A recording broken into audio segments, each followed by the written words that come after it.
I was like, is it me again? Okay, we're live. Hello, everyone. It's Danielle from You Are the Oracle, and my live session today here is with Amy from Breath Obsessed, and we are so excited to talk to you today about all things breath work. So, Amy, if you could introduce yourself to us, just who are you, your background with breath work, and what does Breath Obsessed mean to you? Hi, everyone. I'm so happy to be here. Thank you, Danielle, for inviting me. So I'm Amy. I am 43. I'm a mom to 3 boys. I am an occupational therapist, and I found breathwork. I feel like it was kind of orbiting me for a while, but I just was not ready to listen to the messages until I hit kind of like a rock bottom last summer. I have chronic, like uncontrolled asthma, and I have autoimmune disease. And I was just in this loop the last like 6 years of just chronically being sick. And I was sick and tired of being sick and tired. I got to the point where I was like, this is enough. Something has to change. And if I can't control my asthma, I can't control wildfire pollution affecting my asthma. I have no control over it, but I have control over myself and how I feel about myself and the way I talk to myself. And I just kind of like was in this loop of just beating myself down of like, why me? Why do I keep getting sick? What is going on? So I was like, just sitting around one day, I was like, let me try this breath work. And I had heard Erica Pulsinelli. She has an app, a Kundalini yoga app called Evolve by Erica. So I downloaded her app. I heard her on a podcast, and I tried the 7-day free trial, and I was hooked from the first class. I did it twice because I was so obsessed. And that's where Breath Obsessed was born, because I could not get enough. And I think what Breath Obsessed means to me, and it's kind of twofold. It's really interesting how it comes full circle with my asthma, where, having chronic asthma most of my life, I would go through these moments of when I wasn't in a flare, I would take inventory and I would look around at my surroundings and I would just take a deep breath in. And I would say like, I'm so glad I can breathe right now. I'm so glad I'm at this Yankees game with my family. I'm so glad that my lungs worked for me today, that I can be at this game, because that's what happens with my asthma. Like, it just takes me out and I miss things. So it's just funny how now, like, I'm back to my breath, where I'm so grateful for my breath. Or if you think about in yoga, where, they describe life force energy, right? Prana is this life force energy. It is, without being able to breathe, like breathing is your essential need for life. If you can't breathe, you're not living. And so to me, what it means now with Breath Obsessed is that I need this breath to be alive. And not just like, it's like a Monday, I got to get out of bed and go to work. It's like, no, like I need this breath to live, to be present in the moment. And by doing that, I can really cultivate my breath, my life force. I can really use it to my advantage and take care of it and show appreciation for it by practicing breath work. And I do that by showing up daily, doing these practices. And, I don't want to intimidate anybody. You don't have to do this every day. It's just like, I'm literally obsessed. I do it every day because I feel so good. I love how Spirit uses the hard things in our lives to help us cultivate our gifts, which in turn help us cultivate other people. Yes. So what's a story, especially coming from someone where your breath, you don't take it for granted because you know what it's like to struggle. So, well, what a redemption story. Yeah, right? Tell us a little bit about how you incorporate breath work into a normal day with a busy family, because part of my intention with this live is to be able to take big concepts and break them into little, really usable, manageable pieces. So tell myself and everyone listening how we can use our breath just to help us get through everyday life. That is such a great question, because, honestly, most of the time when I'm doing it, I'm doing like a mundane task. A lot of times I like doing it when I'm driving. I like you don't need to have your eyes closed. You don't need to be in a meditation to do it. And that's what's so amazing about breathwork. You can do it anywhere. I've done it in the bathroom, my kid's bathroom, sitting on a stool. So you literally can do it anywhere. You don't need any equipment. And that's the thing, is that if you could just get started by incorporating it into like a daily chore that you do, like, standing and doing dishes, right? You have to do the dishes. You're going to stand there and do something. You may as well consciously breathe while you do it. And it's really easy. You can also like set a reminder for yourself, even, on your phone to do it. Like, whether you're going for a walk, if you're walking your dog. I know for myself, something that has shifted with me is when I go to the bathroom, I kind of like set an intention after I wash my hands and dried my hands. I look in the mirror and I say some affirmations. You could maybe, that's your time that you consciously breathe, is after you wash your hands in the bathroom. And, obviously you go to the bathroom several times a day. You don't have to do it every time, but, at least one of the times. Another way to do, if I know I have a busy day and I'm not gonna be able to get to it right away, I'll do it just while I'm still laying in bed before I get out of bed. And you don't have to be, again, like you don't have to be sitting up. You don't have to do it when the house is totally quiet. You can just consciously control your breath in your mundane tasks. What does consciously control your breath mean to you? Like, give us an example of when you look in the mirror and you say that affirmation. Mm-hmm. What type of breath are you doing? So typically it's just slow, deep breathing. Mm-hmm. But usually typically my go-to breath is Brahmari. So when you take a slow, deep inhale in and the exhale, your mouth is closed, your tongue is resting at the roof of its mouth, and your teeth are lightly touching, and you just hum Om. And so that humming sound, it stimulates the vagus nerve, and that's the fastest way to activate the vagus nerve. And I love doing that one too, because I feel like it really strengthens the vagus nerve a lot, which if you strengthen your vagus nerve, you're going to improve your stress response over time. So I do that one when I'm driving. If I know that one of my kids is about to have a meltdown, I'll start doing that,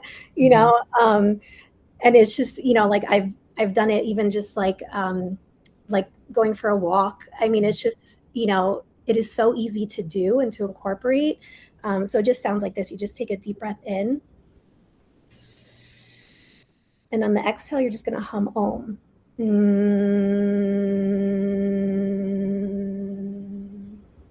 And with time, you'll also see as you practice it, the length of your exhale when you're humming will get even longer. And so that's how you know that you're really working on strengthening that vagus nerve.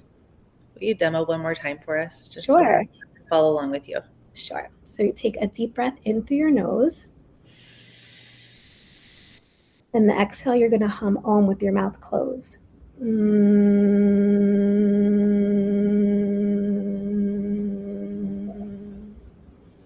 Yeah, that is a breath that you could pretty much do anywhere. Anywhere. And you don't have to do it with your eyes closed. You could do it like when I'm driving, I do it.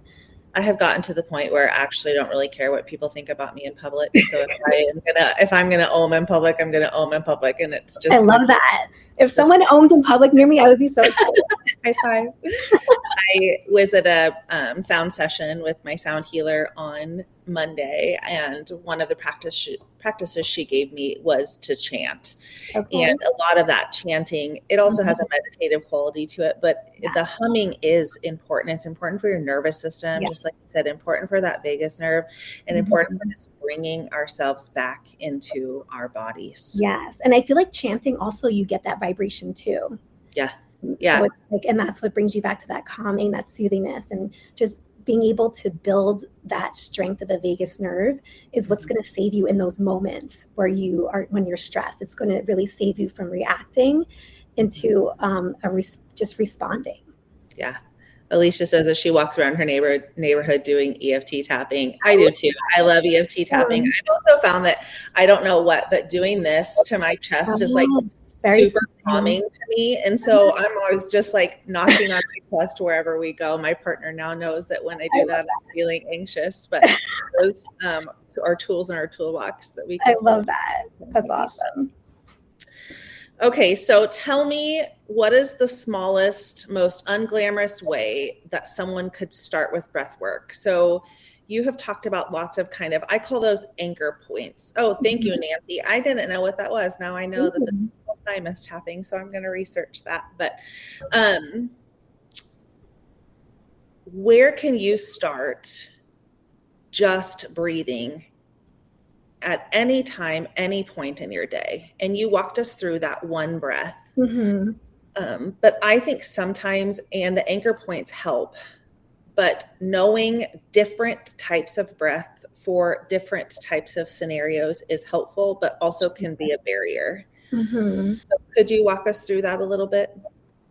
Yes. So, I mean, so there's different kinds of breath. And I think that when I describe breath work to people, I'm always, careful of how I describe it, because I think that like my algorithm on social media, I get all the ads for like, like you see the people at like these retreats and they're just having like these major releases and everybody's crying and they're shaking. And that's how I think that I assume is how people view breath work. And they're not realizing that it can be a gentle practice. I think that, obviously that is a myth too, that like, that you have to be doing these like really intense breathing practices to have a release. But sometimes like the release comes after, maybe it comes like a few days later. And so you can do like some fast activating breath work, like breath of fire or Kapalabhati, where you're really increasing your heart rate. And there is some precaution though. I mean, obviously it's not recommended for women who are pregnant. If you have a history of cardiovascular or seizures disorder, or even if you have a history of just like anxiety and panic attacks, it's not recommended because it can feel like hyperventilating. And that's also a reason why I've been cautious with my my podcast, where I haven't done really true activating breaths in my podcast, just because I just want to be conscious of that. I don't know. I'm just very like coming from like a medical background. I'm just like really like I'd rather be with the person, like present in the room while doing that with them, just because I don't know. I worry about that. But so there's different breathwork techniques that you can do that are more activating, where, like I said, breath of fire can really, really rev up your engine. So if you are feeling like you are really tired, you can do that, and that will give you more energy. Another practice that's like it's slower that you can do to get energy is doing like right nostril breathing or Surya Bedi. So basically, you would close off your left nostril, and you just take long, slow, deep breaths through the right nostril. The right nostril is known as like the sun energy. It's very heating and activating. So, like if you feel, like I said, if you're in a slump at 2 p.m., like right now, if you're feeling tired, you could do that. And that will help to activate, you to have more energy. It gets things moving for you. If you like need to like power through, like, like 2 more hours of work and you have like this project to work on, that's a great one to do. Versus like if you are really feeling anxious and you're in the moment where you just like you need to slow down and you need to be more like down regulating, then I would say do left nostril breathing, which is called Chandra Bedi. So you would just close off the right nostril and breathe out the left. So just long, slow, deep breathing, and you could just do that for 5 to 10 minutes, and that really kind of helps reset. So like the is kind of like just the duality between the masculine and the feminine. So where you have the left side of your nostril is the moon energy. It's warming, it's cooling, and it's the feminine energy. And the right side is the masculine, and that is the heating, it's activating, it's the sun energy. So, and that's where like I think also like having like a yoga background where you can really work with those two things, that knowledge of the two, because you want to bring in that duality, right? Like I think that's what's so great about breath work, is that when you like, I know like Danielle, like you're a nurse, so like as a nurse, right, you have to be able to use your critical rational mind, right, in these moments of crisis. But then you're also like a space holder as a nurse, right? And so you're also holding space for the patient's family, and being a space holder is more of the masculine side, right? And then also, but like holding the emotion for the moment is the feminine side.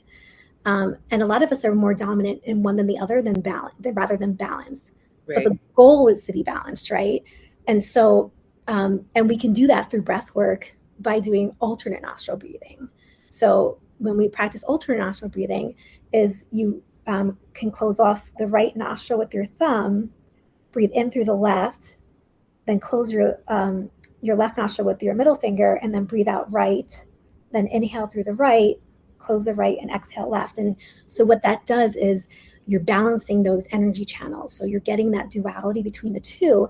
And over time, if you keep practicing that, then you will be able to in the moment, you'll be able to go from, instead of more of a reactive state in a moment of crisis, you'll be able to respond to what is needed in that moment.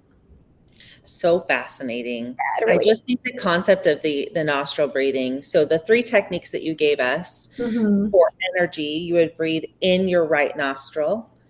For relaxation, you would breathe in your left nostril. Yes. And then for balance, you would do that alternate nostril breathing. Yes. Even just like having those 3 breaths in your toolbox, I think can be completely changing. So Alicia asks, if you're anxious and tired. If you're anxious and tired, would you use the masculine, more energizing breath? Because those are kind of things, or maybe that's where you need to balance the duality with the alternate nostril breathing. Right. Yeah. And whatever you need in the moment, I prefer to honestly, like, if you don't know what you need in the moment, I would go with alternate nostril. You can also see, like, sit in like silence and see which nostril you're more dominant out of. So if you can like breathe quietly, like eventually you'll start to notice which nostril is the most dominant one, where you're getting the most air out of. And whatever one you're getting the most air out of, and that means that the other one is diminished. And that so you need to work on the other side. But if you work on the alternate nostril, then you're working both, and you're working on that balance, which is the ultimate goal. Is that we want duality, that yin and the yang, right? Is really important. So fascinating. I love It it. doesn't have to be complicated, and it doesn't have to be stressful. And I think that was really what I wanted to hit home with you today, because I just signed up for a breathwork certification. I haven't started. I love And that. part of the reason I haven't started is because it felt overwhelming, but that was a narrative I was telling myself in order to delay action, really.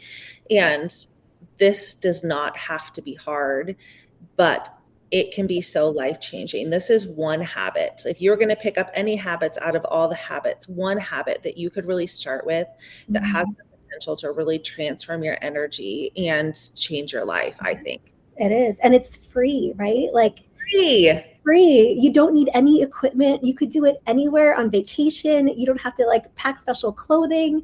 You could do it anywhere, which is like, I've done it at soccer practice, like in the car waiting for my kid, like you can do this anywhere. And the thing is I heard once somebody say that, like, your breath is the only thing that no one else can control, right?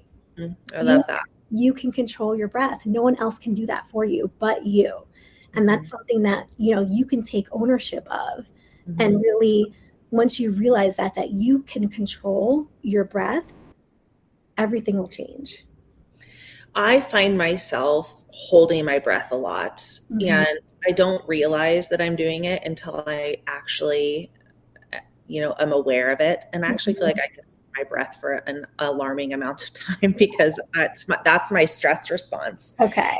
To hold your breath. And can you talk about that a little bit? I think that when we're stressed or we're anxious, we do a lot of breath holding, which seems probably pretty counterintuitive to what my body actually needs. Exactly. Yeah. And that's the thing, is I think that's what got me my first time when I tried Kundalini for the first time in breathwork, was when I took that first deep breath in. I was like, whoa, what is this? Because I was a shallow breather. I am a very shallow breather. A lot of us are, like, and because we walk around like stressed out all the time. Yeah. So, my shoulders are up here and I'm barely breathing. Exactly. And this is how we've learned over time that, like, oh, like, this is just how you breathe. And I also find it interesting, as someone who's like lived in a pulmonologist's office, like, for most of my life, going to the pulmonologist with my severe asthma, that like no one has ever, like, even the pulmonologist, like, really sit down and be like, hey, like, it might be helpful. You should learn how to breathe. Yeah. I just know, like, my practice as an OT, like, about like pursed lip breathing, and I would do that when I'm in a flare. But just outside of that, I wasn't doing that. And so the important thing is to note is that when you're stressed, take notice of your body and your breath, because most of the time when you're stressed, you're most likely breathing shallow and from your chest. Yes. So when you're not stressed, how you should be breathing is from your belly, right? Your lower belly. So you should be taking a deep breath in, filling up that lower belly, and it should kind of just be extending out, like, as if you're like pregnant. And then when you take a deep breath in, and it should all be coming from from your belly, not So from that's what a correct breath should look like. Yes. Yes. Show us an example. I know we can't see your belly, but Sure. breathe a good, correct, deep breath for us. Okay, so it was really helpful if you put one hand on your chest and one hand on your belly. Okay. Now, before we do the deep breath, I want you to take notice of how you're breathing right now. See where in your body the rise and fall is coming from. And also take notice of how many seconds your inhale is to your exhale. And now we're going to begin with your hands on your belly and one hand on your chest. We're going to take a deep breath in through your nose, filling up your lower belly. And then you're going to take a deep exhale through your nose. And again, you can take a deep inhale, filling up your lower belly, your rib cage, and then your chest. And then a long, slow exhale out your nose. And that be deflating from your chest, your rib cage, and your belly. So your belly should be the last thing that's deflating on the exhale.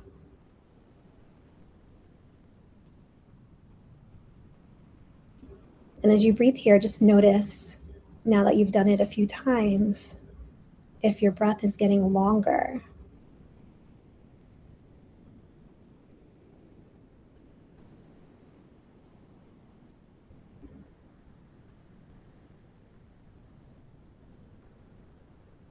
And when you're ready, you can open your eyes. I found it difficult to breathe into my belly. I must need to practice that. Mm-hmm. It always just fills my lungs. Mm-hmm. So belly breathing must not be how my body is. Right. And it takes time. It takes time because you're really like rewiring those patterns that your body is just been how your body's been used to, right? It takes time to really build up because you're relearning to use different muscles. You're probably using accessory muscles when you're breathing, and you're not using the proper muscles in the diaphragm. And that takes time with constant practice. My brain is probably always has hypoxia because I'm not breathing correctly.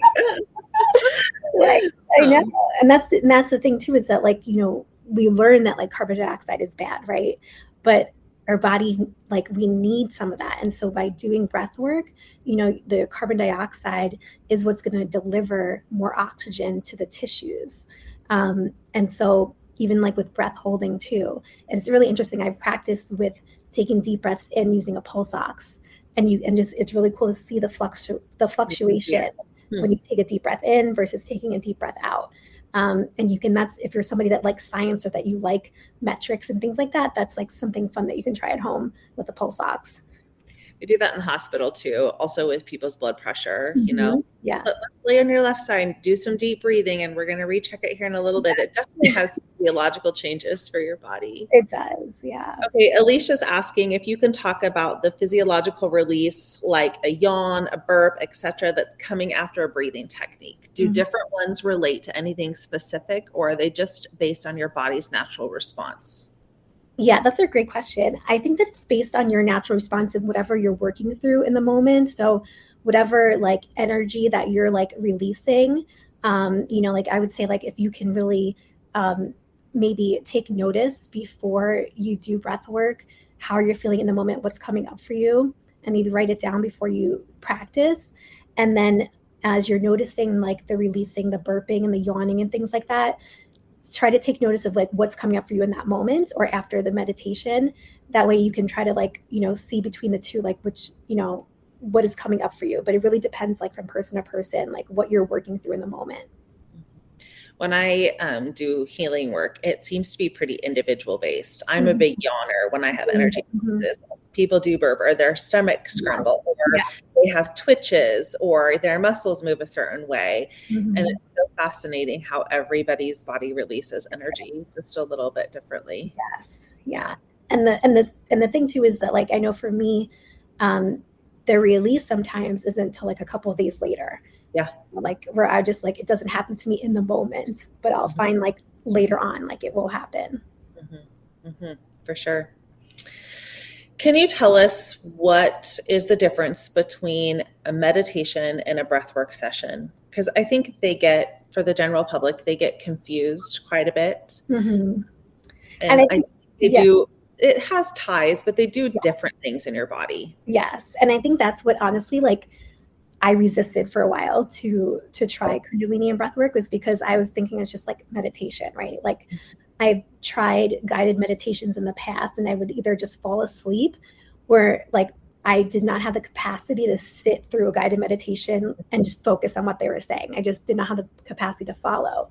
So I think it is a common misconception. Of course, they go hand in hand. For me, I know that with my practice, that practicing consistent breath work has helped me actually meditate. Like, now I can actually truly say I'm meditating. Like, my brain waves, everything, like I feel the heart rate decrease like instantly when I'm in meditation. But I was not able to do that if I wasn't doing breath work. Of course, everybody's different, but I think that, like, if you pair the two, right? Like, so breath work is a fast way to, it's more activating, right? It's more of the lever for the nervous system. It's like, basically, you are able to access like the benefits more quickly in breath work. So in terms of like the vagus nerve and activating the parasympathetic, you're able to get that response very quickly with the breath. But when you're meditating, it takes a little bit longer, especially if you're just diving right into meditation where you haven't done before, or you don't have a consistent practice. Mm-hmm. And so and even when you are meditating, your heart rate does drop. And your blood pressure drops too, but I don't think it's as drastic as it would be when you're controlling it through breath. And so I think that's like the physiological difference. In meditation, you're obviously like, you're using the mind, right? You're using the mind as like the driver, right?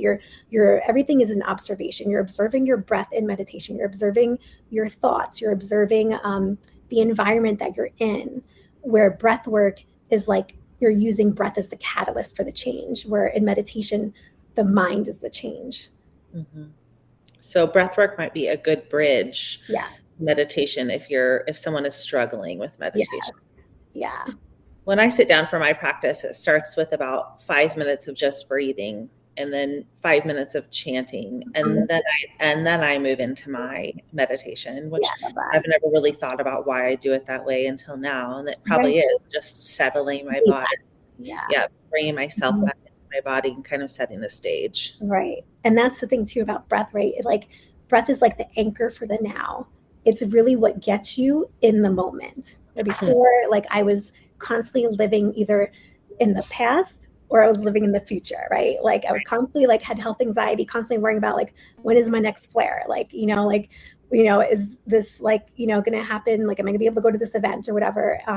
So I was constantly worried about the future or the past, but never in the present moment until breath work, because really the breath is the anchor for the present moment. It really is what gets us to be present and be able to live. It's just so amazing. People with chronic illness or a lot of anxiety or stress frequently are not living in the here and now. Right. And, they say that depression is living in the past and anxiety is living in the future. The only thing that actually really exists is now. And the only thing that we can control, you said, is our breath. So what a good little mantra that would be. It is. Yeah, right? Absolutely. The only moment is now, and I can control my breath. I can control this moment. Right. All we have is right now. All we have is now. Mm-hmm. That is really powerful. It's really powerful, especially chronic illnesses. I think that I also have an autoimmune disorder, and I'm on the up and up, but it does feel helpless sometimes, especially if you're not sure what's going on. And you don't know what to expect. And so bringing some control back to people's lives is really powerful and really important. Yeah. And it's amazing you can do that with your breath for free. Exactly, for free. Like, to understand it. And that's the thing too, right? Like, you don't have control when you have these like chronic illnesses. And that's, I think, is what is the hardest part, is not being able to control your body. And once it gets out of control, it's like, I feel it in my body just like thinking about it, talking about it. Like I feel like all of a sudden, Yeah, like intense. heart rate increases. And I'm like, oh, like, and it lives in your body. And so we have to disrupt those patterns of what we're used to, disrupt those thought patterns. And you can do that through breath work, right? Like we have all these like learned ways of living, right? These learned ways of dealing with stress. We picked up things from past lives. We picked up things from childhood. And now, we're in adulthood. It's looking like, how we breathe or how we stress or how we handle stress. And so we can alter those patterns, those habits that we've learned over time and how we deal with stress by consciously breathing, by using our breath. We can disrupt those habits. Mm-hmm. I was listening to a podcast from David Bear, and his podcast is called A Changed Mind. Have you heard of it? No. It's really fascinating. I would recommend it to anyone. But he talks about a type of breath where it is 5 seconds in, 5 seconds out. And it moves pretty fast, as deep as you can get it, and releasing all of your breath. And he said that about 20 minutes of that has the same amount of relaxation to him as a pharmaceutical. And I tried it one night, and it made my body feel so relaxed. Is that due to the extra oxygenation of your body through the breath work? Yes, especially those kind of breaths too. Like I said, it really increases the carbon dioxide, right? And so when you do that, you're flooding the muscles and the tissues and the brain with more oxygen. So like, when you do breath holding, you're depriving it, you're getting less carbon dioxide in the moment. But then when you're done, like it's like all flooding to you. So like you get like such great like physiological response from it. Because like I said, like most people think that we don't need carbon dioxide, like because it's a gas, but our tissues need it. Mm-hmm. Yeah. And so that was also empowering because I could control then reducing that anxiety, reducing those worries. Yeah, that's awesome. Just through that 20 minutes. So how are you helping people heal with breathwork through your practice? So I have, found this really cool like niche, I think that where I'm falling into right now, where I started doing intuitive readings, and I'm finding that like a lot of some things that I'm getting from the readings, I'll do like an energy reading, and then I get information from the sitter's soul and guides, and I'm finding that the things that they need to work on or some things that they can help themselves with their blocks is through breath. So I'm working with them on how to open those channels, right? So we have like nadis in yoga. So a lot of times, like we go back to again like the left and the right nostril breathing, right? And we have the one main channel, the Sushumna, which goes through the spine, right? And you have Ida and Pingala. So Ida is on the left side, and the Pingala is on the right side. Those nadi channels, but they all meet in the chakras, right? They all come together. All three of those channels come together in the chakras. And so you can practice breath holding, right? With these locks. They call them like bandhas in yoga. So you have a lock at the root, you have a lock at your belly button, and then you have a lock at your neck. And so you can practice the breath holding. You use these certain locks with like an activating breath like Kapalabhati, and then holding for a little bit. And then when you release those blocks, so what you're doing with the blocks is like you're containing the energy in those lower chakras, right? And then when you release them, they all open up. And for me, again, like somebody with asthma, where, and a shallow, even just anybody with shallow breather, when I do that, like the length of my breath, when I first inhale after doing that is like amazing. Like my channels are just like wide open and really see the difference. And it's so cool. So I'm working with people on being able to really open those channels again, to have that duality between the yin and the yang and living in a balance, masculine and feminine, because that causes so many blocks in us, not just like with our breathing, but like it's going to cause blocks in the chakra, right? And so we can do energy work to unblock it, but still really you need to work with the nadi channels to bring that life force energy to make it more balanced. and just live more just like magnetically. It's such a great practice to work with. That sounds so fascinating.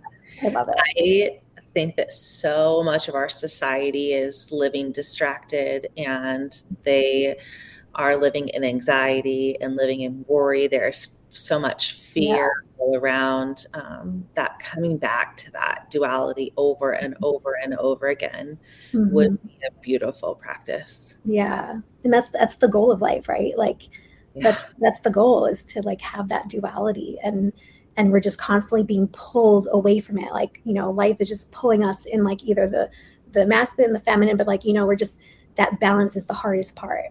Mm-hmm. Do you think your breathwork practice helped open up your spiritual gifts? Oh, for sure. Yeah. I was blocked for so long. I've always had premonitions as a kid, and seeing deceased loved ones in dreams and getting messages from them as a kid. And then when I became a mom, I just like blocked it all off. I was just like, I don't have time for this, guys. Like, I don't have time to decode what this message means. And so I think, absolutely, like breathwork, Kundalini, like fast tracked me, where I'm now like I said, like I'm doing readings now. Like I was just like a year ago, I didn't think that was on my radar, but it's really, really is a great way, because you can sit with yourself and your intuition and listen to yourself, right? Like when you're able to be present in the moment, in the now, the prana, the life force energy in you has all the answers that you're seeking, right? Like you can find everything that you're seeking, all these questions, these worries, these fears that you have deep down, you have the answers yourself, and I say this to people who are like, I gotten to a place where like I don't go to readings anymore, because I know deep down, like whatever I'm seeking from a reading, I know the answer. I know. And deep down, and deep down, most of us, we know too, but we're just either we just don't want to hear it, or we want to hear from somebody else. But really, deep down. And I think that's where breathwork and meditation really helps, because I can like sit down with myself, even outside of meditation now, and just be like, okay, what's going on? Like, and I know, right? You are more connected when that life force energy is like moving through you. That is the whole premise of my entire platform. You are the oracle, because you are your own magic. You are your own healer. You are your own guide. And I think that it takes people. We're meant to live in community. Our souls are. And it takes people sometimes to shine the light on yourself. But everything that you need, you already have inside of you. And how magical to hear how you have accessed some of that simply through breathing. Yeah, it's amazing. Literally pure magic. And it's been there the whole time, and I wasn't there always. Yeah, this whole time. I would love to talk just a little bit about corporate America and healthcare, and how you can see breathwork being introduced into those facilities. So at the hospital I work at, there's a nurse residency program. So when you graduate as a new nurse, you get put into a residency program, and you're in that program for a year. And I have been, for the last year, coming in on their self-care day and doing 30 to 40 minutes of breathwork with these nurses. Even to get them to put their phones down and focus on me, and just to be vulnerable enough to make noises when you breathe, like it's a process. But I have gotten 100% amazing reviews from every single session that I've done. And it has given me some hope that things like breathwork, simple things like breathwork, massage, meditation can start making their way into mainstream kind of corporate America, into healthcare, and start to be transformational. And where have you worked at as an OT? Were you in hospitals? Yes. So I did do hospitals, nursing homes. Now I'm in the school system. But when I worked at Phoenix Children's Hospital I think that was like 2008, 2009, I was surprised that they had hired massage therapists that would come and give massages to the parents of children with on the oncology floor, which was amazing. And so I was living in this really cool vortex of Arizona where I was just like, oh, I'm going to like have this holistic OT business. So I love that. I went and I became a massage therapist, and I got certified in reflexology and Reiki and like aromatherapy. And I was like, cool, I'm going to move back east and I'm going to have this holistic OT practice, because like everywhere in Arizona, there's massage therapy schools, like on every corner. Like, I mean, everybody has their own massage practice. Like it was just ingrained in that environment there, the energy there. And then I moved back.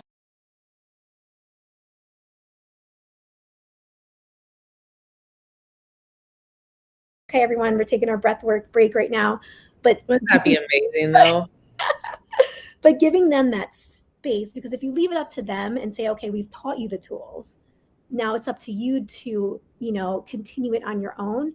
It's not really, unfortunately, with the world that we live in and the stress and everything, the high paced world that we're in, it's not realistic to think that they're going to carry that on themselves. So I think that if they're given the space to do it on the job, I think that is what's going to improve longevity of the healthcare workers, right? Because nurses and things like the short staffing, the burnout, and everything like that. Like, if we really want to think of longevity in this career, giving them that time on the job to use those mindfulness tools, I think is what's really going to help move the needle in that direction.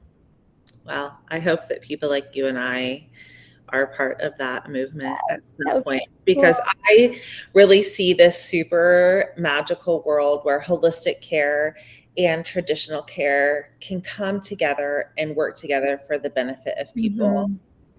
Because I think traditional medical care has its place for sure. But our medical system is broken right now. And I just have this vision that I know things could be so different. And we could use both, right? Like, yeah, we can use both. We can use both. And I think people like you and I can be such an important part of promoting both ends of that spectrum, the yin and the yang, right? The duality of both of them is important. And I even use it now, like with some of my students with autism, that they're, I have one student in particular that I use it with, where he was really dysregulated, and I took him for his session, and he wasn't paying attention to anything that I was saying, any of the instructions I was giving him. So I just stopped everything that I was doing, and I just let out like this really big sigh, and I was just making these like really audible breathing. I was just like until he noticed me. And then when I saw that he was noticing me, I put one hand on my chest and one hand on my belly, and then I kept doing it. And he's just like staring at me. And then I took his hands and put it on his chest and his belly. And I slowly breathed with him, and he copied me, which was really cool. And the whole time he looked at me, the whole time. And he doesn't always look at me, right? But when he's breathing and he's practicing, he stares at me and he waits for my next breath. And so it's really cool. And he loves the humming breath. So it's just like, it's really cool to even just see like the different populations that we can work with that for, and really just like, there's so many benefits to so many people. It's just like, we're just getting started, Yeah. If more people approach their life from a regulated state, myself included, right, like how much different would our society be? Oh my gosh. Yeah. It would be so different. So different. I think being regulated too, and that breath work and the ability just to sit with yourself, it opens up this love for me. It opened up this love for myself that I wasn't always able to access. And it also opened up love and compassion for others. And to think that literally just breathing can make you feel love and compassion for yourself and love and compassion for others in that regulated state. And when we're in a regulated state and our mind is regulated, we're not in our reptilian brain, we approach almost everything, including crisis and emergencies and stress. We approach everything so much differently. Yes, you can handle anything once you figure out how to like do that. And it's amazing that you were able to now feel that, because you're able to now really connect with yourself, right? And because you can see yourself for who you are and where you came from, now you have empathy for other people and where they are. And, and if we can all just meet each other where we're at and help each other, like that's like the ultimate like goal, especially with this new paradigm and everything. So I agree. Yeah, I'm so excited. So beautiful. Yeah. So if every viewer took one thing away from today, Mm-hmm. what would it be? The most important thing we talked about. The most important thing is knowing that you are in control of your breath. Nobody else has control over it but you. And when you learn to control your breath, you will be able to really open up so many doors within yourself, right? Like you will be able to see, like what Danielle said, like you will be able to see yourself for who you are, where you came from, with so much compassion. You'll be able to meet yourself with compassion. And also, you will be able to respond to stress in a more controlled way, in a safe way, right? Like our body is wired for safety, it's wired to keep us safe. And the funny thing is that we think that it's keeping us safe, but it's really causing you into more stress, right? So Maladaptive behaviors to right, keep us safe. Yeah. exactly. But you are the one that's in control, right? And you can control it with your breath.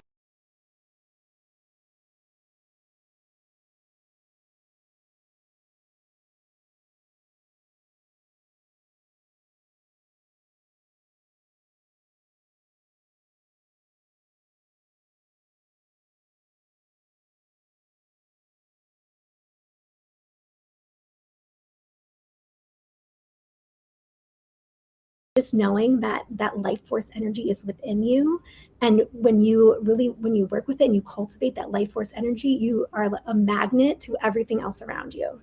Mm-hmm. Yep. Alicia's question asks if we can talk about how we can have empathy without codependence and taking others' energy on. And that is a learned skill. And I have learned that over the years because I work with hundreds of people every single day, mostly women with a lot of emotions. And it comes into play too in our home life and our relationships. And my number one tip for that is for you to be regulated. And that comes back to the breath, and it comes back to the way that we treat our bodies and how we live. And I have used breath work, and this is an aside now, but use breath work to reduce the amount of caffeine I'm drinking every day. Yeah. Because I noticed that Mhm. I was drinking so much caffeine that I was on edge, but that on edge was my normal. And I didn't even notice that I was so like revved up until I came back down. Wow.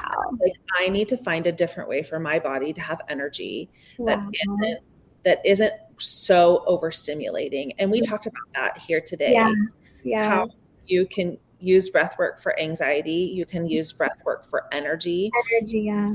work out to get you through that 2 o'clock slump. And Amy, I'll let you answer her question too, but my tip would be is to focus on yourself. Yeah. Focus on yourself, bring yourself back into your body, be Mm-hmm. regulated, know that you have control only over yourself, only over your reactions, only over your breath, and that you are your own oracle. You are safe, you are loved, and you don't need anybody else to feel that way because you have everything that you already need inside you. But that's a learned practice. It is. And boundaries too. Like Yes. putting up boundaries and, learning to cleanse yourself of other people's energy. I don't know, Alicia, like if you do any kind of like cleansing practices or energetic cleansing, but really, whatever, resonates for you. I know some people say that, like you can imagine like yourself with a bubble around you, putting yourself in a bubble. You could imagine putting your home in a bubble. Some people even just take a cold shower as a practice to wipe energy off of you. So whatever really resonates with you for removing energy. I know for me, I like the bubble technique. It's really easy and I can incorporate it like anytime throughout the day. Like I don't have to wait till I get home to take a shower, but so that really helps me. And again, like breathing can really help clear yourself of any negative energy that you took on from other people, but definitely boundaries is the biggest one for sure. Yeah, for sure. Okay. Kids are hard. Yeah. That is the whole different ballgame because our emotions are so intertwined and intertangled that our children are our biggest teachers in this world. Our children and our relationships are our biggest teachers in this world. So Yeah. Okay. Amy, can you walk us through maybe a 5-minute just breathwork practice Yeah, that we can do together to close? absolutely. And any type of breathwork you want, just explain Sure. it to us and we're going to follow along. I think after what we talked about between the masculine and the feminine, the yin and the yang, I think it'd be great to do the alternate nostril breathing, also known as Nadi Shodhana. So get comfortable wherever you are, and just take a moment to notice where you're at in your body. If you feel comfortable, you can close your eyes and just notice your natural breath here.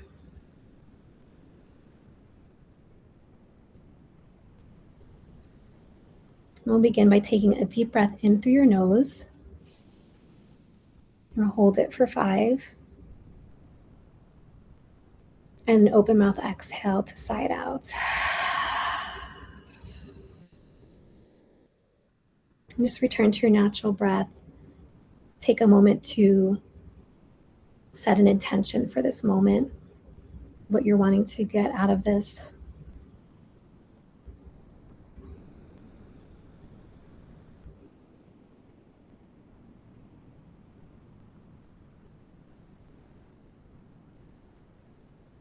And for Nadi Shodhana, what we're going to do is we're going to take our right thumb. We're going to close off the right nostril. Take a long, slow, deep breath in through your left nostril. Close the left nostril with your index finger and exhale through the right. Inhale through the right. Close the right and exhale left. Inhale left. Close left and exhale right.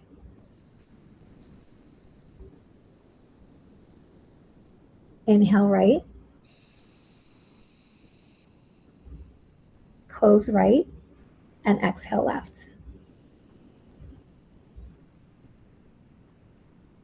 Inhale left. Close left and exhale right. Inhale right. Close right and exhale left. Inhale left. Close left and exhale right. Inhale right. Close right and exhale left. Inhale left. Close left and exhale right. Inhale right. Close right and exhale left. Inhale left. Close left and exhale right. Inhale right.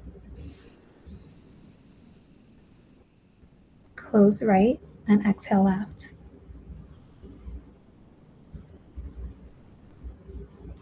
Inhale left. Close left and exhale right. Inhale right. Close right and exhale left. Inhale left. Close left and exhale right. Inhale right. Close right and exhale left.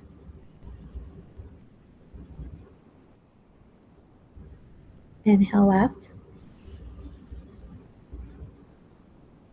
Close left and exhale right.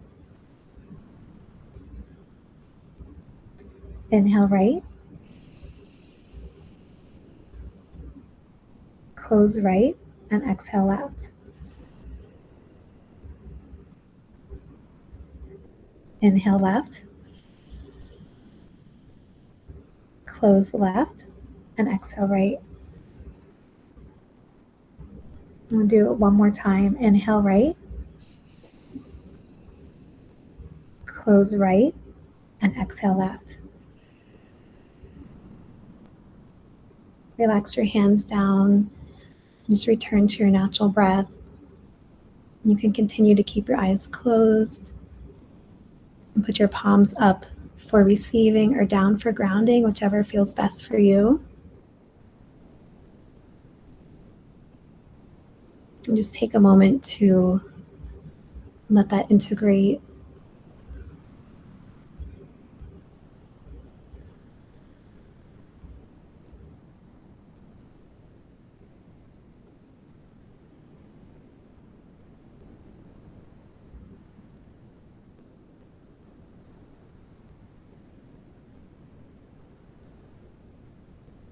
Before we close out, I want you to take a moment to bring gratitude for at least one thing that you're grateful for.